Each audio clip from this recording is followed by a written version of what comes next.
कभी आपने सोचा है कि भाई एक ही मसला है, एक ही सवाल है, लेकिन दो बड़े आलिम उस पर बिल्कुल अलग अलग जवाब क्यों देते हैं?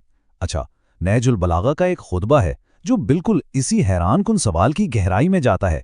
और मजे की बात यह है कि ये मसला आज भी इतना ही अहम है जितना सदियों पहले था। तो चलें देखते हैं कि इसकी असल वजह क्या है। तो इस तज्जिए में हम सबसे पहले देखेंगे कि मसला है क्या, फिर खोज लगाएंगे कि ये इख्तिलाफ पैदा कहाँ से होता है। उसके बाद हम इन चुपते हुए सवालात पर बात करेंगे जो ये खुतबा उठाता है, और आखिर में देखेंगे कि कुरान इसका क्या हल पेश करता है। ठीक है, तो शुरू करते हैं और सबसे पहले इस बुनियादी मसले को समझते हैं जिस पर यह पूरा खुतबा बात कर रहा है। तो जरा तसव्वुर करें, एक ही केस है, एक ही मामला है, और वो दो अलग अलग बड़े आलिमों के पास जाता है। अब एक साहब कहते हैं कि ये चीज़ जायज़ है और दूसरे साहब फरमाते हैं कि नहीं, ये तो बिल्कुल नाजायज़ है।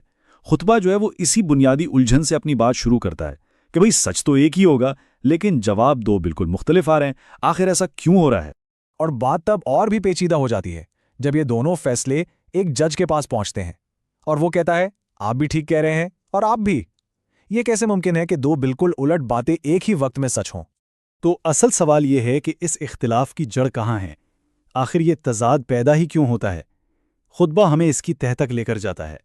खुतबा इस मसले पर एक बहुत बुनियादी लेकिन सोचने पर मजबूर कर देने वाला सवाल उठाकर अपनी तनकीद शुरू करता है। यहाँ एक ज़बरदस्त मंतिकी सवाल उठाया गया है, भाई क्या अल्लाह ने उन्हें इख्तिलाफ करने का हुक्म दिया था जिसकी ये इताअत कर रहे हैं, या फिर अल्लाह ने इससे मना किया था और ये उसकी नाफरमानी कर रहे हैं? जाहिर है दोनों में से एक ही बात सच हो सकती है। अच्छा, अब हम इस बहस के बिल्कुल मरकज़ में दाखिल होते हैं, जहाँ खुतबा ऐसे सवालात करता है जो इंसान के बनाए हुए इख्तियारात की बुनियादों को हिलाकर रख देते हैं। पहला सवाल सीधा दीन की कामिलियत पर है कि क्या अल्लाह ने दीन अधूरा भेजा था, और अगर दीन नामुकम्मल था तो क्या उलमा से कहा गया था कि आओ भाई इसे मुकम्मल करने में हमारी मदद करो?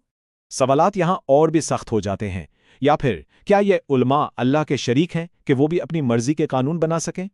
और आखिरी इम्कान ये पेश किया जाता है कि चलो मान लिया दीन तो मुकम्मल आया था, मगर क्या नाउज़ुबिल्लाह पैगंबर ने उसे हम तक पहुंचाने में कोई कमी छोड़ दी थी? तो जब इन तमाम इंसानी इम्कानात को रद्द कर दिया जाता है तो खुतबा अपना हतमी और फैसला कुन जवाब पेश करता है।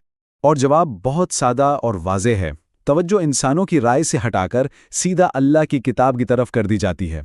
कुरान खुद कहता है, हमने किताब में किसी चीज़ के बयान में कोई कमी नहीं की, यानी हल इंसानों के पास नहीं बल्कि वही में ही मौजूद है। खुतबा हमें यह बताता है कि कुरान एक ऐसी किताब है जिसका हर हिस्सा दूसरे हिस्से की तस्दीक करता है। इसमें कोई तजाद, कोई इख्तिलाफ है ही नहीं। ये अपने आप में एक मुकम्मल और मरबूत निज़ाम है। और यही तो इसके इलाही होने की सबसे बड़ी दलील है। अगर यह अल्लाह के अलावा किसी और की तरफ से होती तो यकीनन इसमें बहुत से तजादात मिलते। तो फिर ये किताब कैसी है? आइए देखते हैं कि खुतबा कुरान की अज़मत को किन अल्फाज में बयान करता है जो हर इख्तिलाफ का हतमी जवाब है।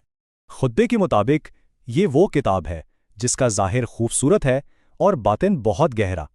इसके अजायबात कभी पुराने नहीं होते और इसकी हिकमत की कोई इंतहा नहीं।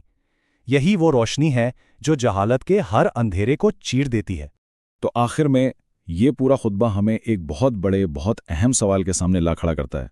सवाल ये है कि जब हमारे सामने अल्लाह की तरफ से एक वाज़े वही, एक मुकम्मल किताब मौजूद है, तो फिर इंसानी राय की गुंजाइश कहाँ रह जाती है? और ये वो सवाल है जो हर दौर में, हर ज़माने में हमारे ईमान का असल इम्तिहान रहा है।